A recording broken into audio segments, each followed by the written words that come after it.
વડોદરા શહેરના બેલ પાણીની ટાંકી વિસ્તારમાં તાજેતરમાં જ બનેલો રોડ બિસ્માર હાલતમાં થઈ ગયો છે, અત્યંત ખખડધજ બની ગયો છે।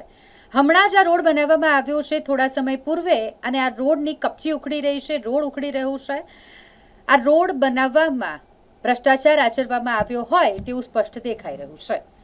ચોમાસાની ઋતુ નજીક આવી રહી છે ને તે પૂર્વે જ રોડ રસ્તાની આ હાલત છે। લાખો રૂપિયાના ખર્ચે બનેલો આ રોડ જ્યારે તકલાદી જોવા મળી રહ્યો છે, તેને જે રીતે કપચી ઉખડી રહી છે તેને જોતા હલકી ગુણવત્તાનો આ રોડ સાબિત થઈ રહ્યો છે, ને જેને લઈને લોકોમાં ભારે આક્રોશ જોવા મળી રહ્યો છે। કોન્ટ્રાક્ટર અને વહીવટી તંત્રની બેદરકારી અને ભ્રષ્ટાચારના કારણે આ પ્રકારે પ્રી મોન્સૂનની કામગીરીના નામે પ્રજાના પૈસાનો વેડફાટ થઈ રહ્યો હોય, જેની સામે રહીશોએ આક્રોશ ઠાલવ્યો છે। 12 આ બિલ વિસ્તાર આવ્યો છે, એમાં રોડનું કામ ચાલી રહ્યું છે।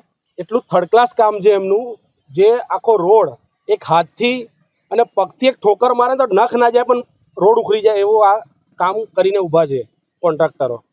હવે આ રસ્તા વરસાદનો હવે ટાઈમ આવવાનો છે, વરસાદમાં આ રસ્તો ધોવાઈ જશે, અને પછી એ જ વસ્તુ કે આમાં મને એવું લાગે છે કદાચ કંઈ ટકાવારી હશે આમાં કોઈની, મને એવું લાગી રહ્યું છે કે ટકાવારી બધી ફેલાય છે આમાં, એટલે આ થર્ડ ક્લાસ કામ થાય છે, મને એવું લાગી રહ્યું છે।